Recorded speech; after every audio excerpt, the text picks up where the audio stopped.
Olá, estudante! Seja muito bem-vindo ao meu canal, Kelly aqui da Didasco falando. É um prazer estar aqui contigo, estou muito feliz de gravar essa aula, particularmente é um livro, é uma obra que eu acho ela bastante abstrata, sabe? Se tem uma coisa abstrata e que parece ser um pouco concreta, né? Porque quando a gente fala do livro Meu Amigo Pintor, parece que vai falar ali de um caso, né? De uma narrativa tão direta, né? Tão concreta, mas não.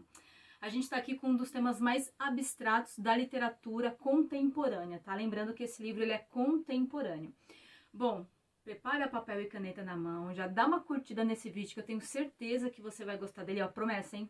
Promessa, no final você me fala o que você achou, tá bom? Já dá uma curtida no canal, se inscreve aqui, de segunda a sexta-feira tem material assim, organizado, simples, objetivo e de qualidade, para você sair da minha aula seguro, prontíssimo para aquela prova, combinado? Sem mais enrolações, papel e caneta na mão que a nossa aula vai começar.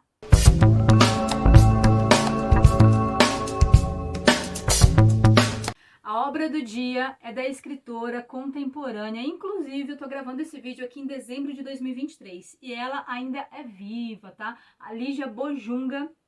Existe até a casa de publicação Lígia Bojunga, né, que é dela, da nossa escritora aqui.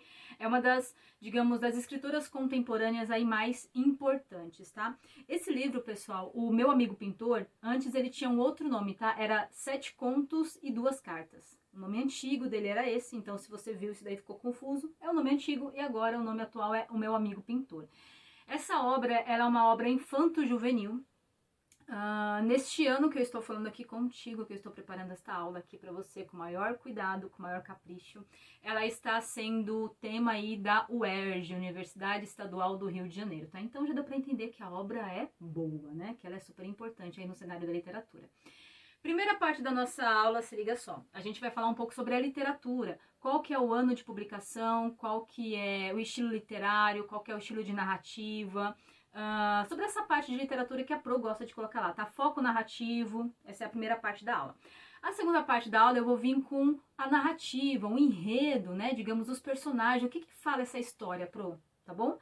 E por último, eu vou trazer na nossa aula aqui uma análise, qual que é a mensagem, qual que é a reflexão e a cereja do bolo, quais temas de redação, quais eixos temáticos você consegue utilizar uma obra de renome, que dá mais credibilidade para sua redação, para, né, você alcançar aí uma nota bacana na redação.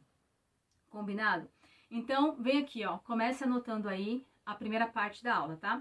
O livro, ele é escrito em primeira pessoa, assim, é narrador personagem. Ele foi publicado em 1986, não tem um ano específico, tá? Não passa ali, sabe o tempo da obra? Professora, a obra foi escrita, ela foi escrita em 1986, mas o tempo da obra, né? Aquela historinha se passa em que ano?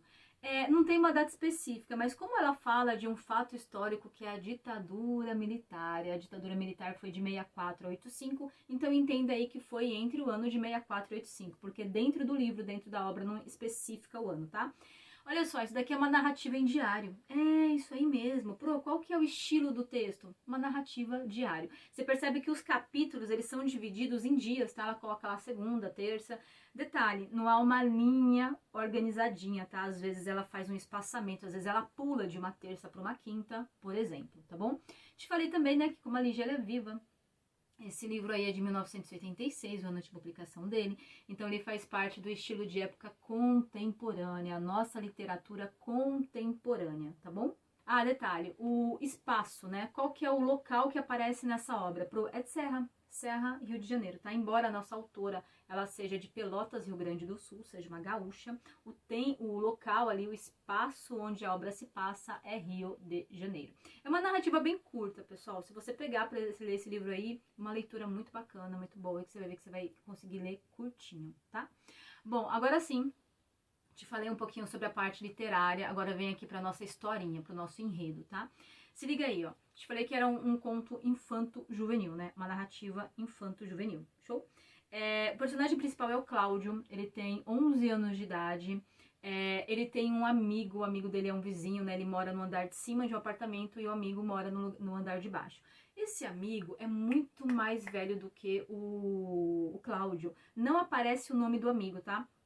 Em nenhum momento o texto cita o nome do amigo, é só o meu amigo pintor. Mas ele é muito mais velho, ele é um adulto, ele é um pintor.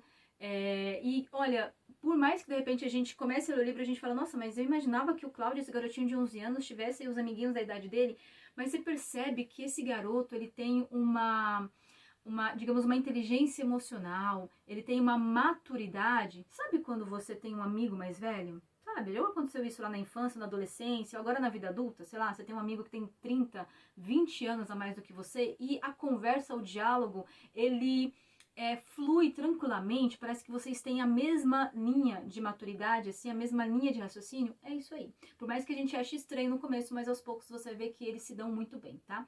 É mais ou menos assim, ó. O Cláudio, esse garotinho de 11 anos, muitas das vezes o diálogo ali é mais ou menos como ele vindo da escola, ele passa na casa desse amigo, ele joga gamão com esse meu amigo pintor, ele admira, né, as obras desse pintor, ele vai aos poucos lidando com essa questão abstrata da pintura, abstrata da obra. Os diálogos dos dois também é muito bacana, né? Você percebe que assim, aos pouquinhos, sabe aquela relação de amizade mesmo? Que aos pouquinhos você fala um pouco das suas questões mais pessoais, a outra pessoa também aos pouquinhos vai tendo essa troca entre um e outro, e que eles se compreendem tão bem, sabe? É legal quando a gente vai lendo a obra e você percebe que o garotinho, o Cláudio, ele vai amadurecendo, por exemplo, né? Tem um diálogo entre os dois que o Cláudio tá lá no parque conversando, né? Era um passeio que eles tinham dado, ele tá lá no parque conversando e levou algumas coisas para pintar. Aí ele tá pintando ali, ele começa a falar sobre as cores. Começa a falar sobre as cores, que digamos que o amarelo é quando ele tá alegre, que o marrom é quando ele tá mais triste, que o verde é quando ele tá mais esperançoso, que o preto é quando ele não consegue enxergar o que tá acontecendo, que o branco é quando ele sente uma leveza. Você percebe que existe até uma sinestesia, dá uma ideia de sentimento para as cores? Bom, e esse é mais um dos momentos que o Cláudio tá junto ali com aquele amigo pintor dele, tá? Já ainda, mais ou menos no começo do livro, antes da metade, Cláudio tá vindo da escola, ele decidiu passar na casa desse amigo para ficar lá, conversar, jogar gamão, enfim, bater um papo. Quando ele chega, ele se depara com uma cena. Por isso que eu falei pra você que, embora pareça uma questão muito concreta, mas tem uma questão muito abstrata aqui, tá? Já vou chegar lá. Guarda aí que eu vou chegar lá, principalmente no final dessa aula. Bom, e aí o Cláudio chega pra passar lá perto da casa do amigo dele e entrar lá no apartamento, bater um papo, conversar, jogar gamão, enfim. Mas quando ele chega, o meu amigo pintor está desfalecido, está caído ao chão. E ele vê aquela cena, ele fica meio incomodado, ele corre pra pedir ajuda, aí chama o síndico, chama o pai, enfim, quando chegam lá, o nosso amigo pintor está falecido. É isso aí. O nosso amigo pintor faleceu, pessoal. Bom, aí começa algumas cenas do livro, onde o Cláudio vai pra casa dele, vai lá ficar no quartinho dele tentando entender. Olha só que cena que aparece aqui. Cláudio deita na cama, ele tenta entender o que está acontecendo, e aí ele fala mais ou menos assim: quando ele viu o amigo dele deitado ali, ele sentiu tudo preto.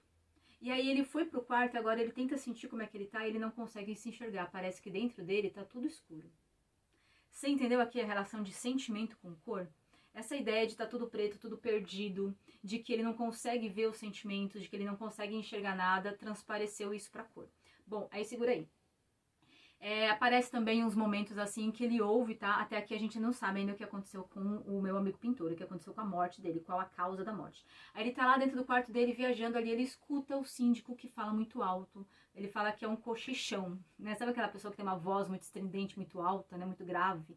E ele ouve o cochicho desse síndico explicando pro pai, pra mãe dele, enfim, que na realidade o amigo pintor dele tinha tirado a própria vida. É isso aí. A gente tá falando de matemática dentro de um livro que trata o luto. O luto, que parece uma questão muito tabu, né, dentro da nossa sociedade, principalmente quando é uma questão do luto de alguém que tirou a própria vida, e mais aos olhos de uma criança, sabe? Uma coisa assim, bem natural, bem de descoberta. Ele nunca tinha ouvido falar sobre aquilo. Aquela é a primeira vez que ele lidar com isso, e quando ele lidar, é um amigo dele. Você entendeu aqui como a questão é bem profunda? E aí ele fica naquele sentimento, ele tenta, tem vários partes do livro, né, assim, vários dias, que ele fica tentando entender o porquê. O porquê que o amigo dele fez aquilo. Aí agora a gente vai entender um pouco do amigo, tá? Anote aí, por gentileza. O amigo dele tinha 3 paixões. 3 paixões. Era a Clarice, que... Vou falar um pouquinho aqui, ó. A Clarice era uma namoradinha dele de quando ele começou a pintar, um pouco ali, sabe, na adolescência, começo da vida adulta.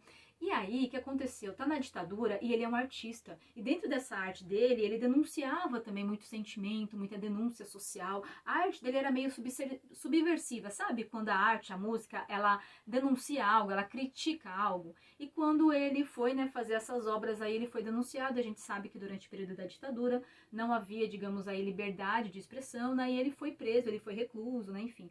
Quando ele ficou preso, ele até mandava cartas para Clarice, mas essas cartas não chegavam. Clarice ficou esperando ele e tal, enfim, mas ele lá preso durante alguns anos. Clarice seguiu a vida, ela achou que o Cláudio não estava ali mais interessado nela, enfim, porque não comunicava com ela não podia ter contato com o Cláudio. E daí ela casou, teve filhos, enfim, mas num belo dia, quando o Cláudio já saiu da prisão, ele, né, continuou morando ali pelo mesmo bairro, ele encontra o seu amor. Sabe, pessoal, quando é uma amizade ou quando é um amor, que assim, você fica muito tempo sem ver a pessoa, mas quando você vê, parece que você não tá um dia distante dela. Aquele sentimento, seja de amizade, né? Pode ser um amor, uma amizade que nutre um amor, ou pode ser mesmo uma relação ali entre uma mulher que nutre amor, né? Mas que aquele amor vem a chama, sabe? Ele sente no olhar tudo aquilo. E aí, quando eles se viram novamente, eles continuaram com aquela amizade. Então, por isso que a Clarice é uma das grandes paixões dele, tá? A segunda paixão dele é a pintura. Ele ama a pintura. Inclusive, tem um momento que ele fala tanto da cor da azul, como que ele gosta da cor azul, que quando ele sente a cor azul, é o único momento que ele tem paz, que ele se sente bem com ele mesmo, enfim. E a terceira paixão dele é a política. É isso aí. O nosso amigo pintor, ele é bem ativo na política. Sabe aquela pessoa militante mesmo, que ele coloca as suas ideias, que ele faz questão de colocar a sua opinião em todos os assuntos, que ele coloca a sua opinião na obra dele. É mais ou menos isso. É como se a obra fosse a expressão da opinião dele. É como se a obra fosse uma extensão dele. Sabe aqui? Sabe quando você aí, garota, garoto, gosta de colocar uma roupa que mostra a sua identidade? As meninas colocam uma maquiagem que mostra a identidade? Sabe quando tem algo na sua vida? O seu carro, a sua bicicleta, algo, o seu quarto, que é a sua identidade. Aquela obra era a identidade dele. E fazia muito mais a ideia da identidade política dele, sabe? Onde ele colocava a opinião política dele. É mais ou menos isso daí, tá? Bom, então essas eram as três paixões dele. E as três paixões vieram três frustrações. Por quê, frustração? Ele não casou com a Clarice. Ele não conseguiu ficar com ela. Lembra que ele foi preso lá enquanto estava namorando com ela e não conseguiu contato. Com a pintura, ele não era um pintor renomado, ele não era um pintor que tinha grande, digamos, destaque dentro do cenário artístico. E com a política, porque no momento que ele estava ali mais fervoroso da opinião política dele, ele foi preso. Você entendeu aqui as três frustrações? E aí a gente começa a entender um pouco desse amigo pintor e o que levou ele a tirar a própria vida. Inclusive, tem um momento no livro assim que é tão forte, que tem uma pergunta que é mais ou menos assim: por que a gente se mata? Pegou, né? É mais ou menos isso. É nesse momento que você parece que tá lendo ali, sabe, um diário de fatos cotidianos concretos, você para e te traz essa questão bastante abstrata. E a leveza desse livro, pessoal, é porque em nenhum momento, digamos, tanto o Cláudio, ou a ideia mesmo da autora ali da Lígia, não é trazer uma resposta para isso, sabe? Não é, digamos, olha, indicar que esse é o motivo ou até de julgamento. Não, não. Em nenhum momento há o julgo. Como ele é uma criança, por isso que ela coloca ele de forma tão leve, ele tentando entender. Em nenhuma parte do livro ele consegue uma resposta para isso, mas como um bom amigo, ele tenta se colocar no lugar, ele tenta aceitar a situação, ele tenta ter empatia e não colocar um tabu sobre isso, e não, digamos, julgar o amigo dele. Essa é a mais interessante também, assim, o ponto do livro, tá? Essa questão da amizade, a importância dos relacionamentos. E outro ponto importante aqui também, tá? Pra gente até analisar essa questão de saúde mental dentro do livro. O Cláudio, quando ele ouve os adultos falarem, né, ali a mãe, todo mundo cochichando, o síndico, enfim, que o meu amigo pintor tinha tirado a própria vida, ele fala: nossa, mas ontem nós jogamos gamão. Você entende? Ontem ele falou pra mim sobre a cor azul. Nós conversamos sobre a importância das cores dentro para um artista. E ele fala: nossa, em nenhum momento eu pensei nisso, não dava para entender, não dava para enxergar. É a questão da depressão, né? O quanto que às vezes essas questões de saúde mental, elas são muito mais profundas, né? Elas são muito mais complexas do que essa breve intenção de a gente julgar, né, sobre isso. Bom, e aqui já caminhando para a última parte, se tem algumas palavras-chave que você deve, digamos, prestar atenção, principalmente se você for fazer, sabe, a prova do livro na escola, ou se você for fazer a prova desse livro em algum vestibular, em algum concurso público.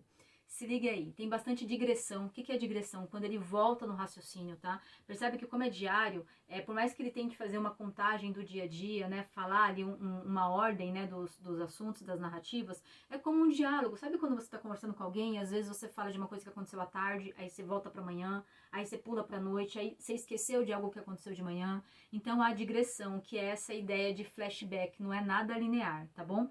Há também a questão aí da musicalidade, tem vários momentos que ele faz rima dos sentimentos, das cores.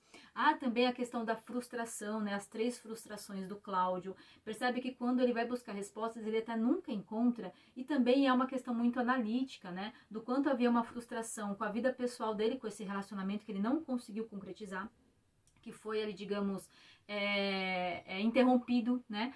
A frustração também com a vida política dele, que no momento que ele estava ali no maior alvoroço da vida política dele, ele foi preso, ele ficou numa situação impotente, né? E por último, a coisa mais importante é a questão da vida profissional, né? Muitas vezes a profissão era uma extensão do indivíduo, né? Aquela diarista, sabe, que olha ali para casa e vê toda limpinha e se sente ali confortável, né? Se sente feliz com o que ela fez. Aquele médico que salvou a vida de alguém, aquele médico que está ali faz uma operação, faz um trabalho de parto, ele vê a criança, né? Então ali é uma extensão do propósito de vida dele. E o nosso amigo, ele não teve, digamos, essa realização com o propósito de vida profissional dele, que é a pintura. Você entende aqui a frustração? Bom, ponto importante para a gente também relacionar aqui tem uma comparação entre um relógio da casa do amigo pintor e a vida do amigo pintor. Tem um momento que ele fala que quando ele ouvia era um relógio muito antigo, um relógio de corda, um relógio barulhento, que ele ouvia lá do andar de cima da casa dele. Que quando ele ouvia aquele barulhão daquele relógio, é como que ele sabia que o Cláudio estava por lá. É que ele sabia, sabe quando você ouve a voz de alguém, você fala, nossa, que bom que a pessoa está aqui.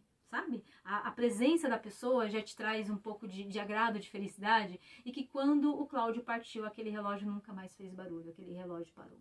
Você entende aqui a comparação? Pegando esse fio da meada, você vai ter bastante figuras de linguagem, bastante digressão, tem um pouco do aspecto também pessoal aí da autora. Olha só, o nome desse livro eu falei que era 7 Cartas e 2 Sonhos, não é isso? Porque antigamente esse livro aí ele foi inspirado em cartas que era para a pintora Tomi Otaki, que é uma pintora muito famosa aqui em São Paulo, principalmente na década de 80 e 90, tem até um instituto, se eu não me engano, em Pinheiro, São Paulo, com o nome dela, e digamos que era cartas para essa pintora. Isso, você entendeu agora? Porque meu amigo pintor, entende? E ela foi adaptando essa obra, tá? Tem também a questão do espaço aí, o livro ele fala de Serra, Rio de Janeiro, e a Lígia Bojunga, ela morou muito tempo em Serra, Rio de Janeiro, então tem uma questão muito de identidade dentro desse livro, tá? Identidade biográfica. E por último, não menos importante, pessoal, a questão principal aí, que é o ponto saúde mental. Lembra que eu falei lá no começo da aula, segura que no final eu venho com isso? É a questão do quanto que a depressão, o quanto que o suicídio, temas tabus na nossa sociedade, né? Até hoje a gente tem um pouco de dificuldade de falar sobre isso de forma leve, de forma empática, de forma científica, de forma humana, né? Porque além de tudo, a gente está lidando com um humano ali do outro lado, que ele tem questões tão complexas que a gente não consegue imaginar, né? Então esse livro ele deve ser usado no embasamento da sua redação quando for saúde mental. Bom, pessoal, promessa cumprida. Agora eu quero saber a sua opinião sobre o livro. Eu quero saber o que você achou. Comenta aqui, eu vou adorar te conhecer, adorar conhecer o seu comentário. Coloque também se você, digamos, teve algum trecho do livro que você mais achou interessante, aquele que te tocou, sabe? Ou se tem alguma outra obra que você gostaria que a gente elaborasse aqui de forma assim, simples, organizadinha, direta para você mandar bem na prova, tá? E claro, se esse vídeo fez sentido para você, compartilha. Compartilha para aquele amigo, sabe? Aquela amiga que também vai prestar a prova, ou que gosta de ler, ou que você sabe que ela vai gostar do tema, do assunto, essa questão abstrata, essa questão de saúde mental, de cores. Compartilha com ela que eu tenho certeza que ela vai te agradecer. Agora sim, tá? Muito obrigada por hoje. Espero mesmo ter colaborado e você já sabe, né? Gabarita essa prova. Eu fico torcendo aqui.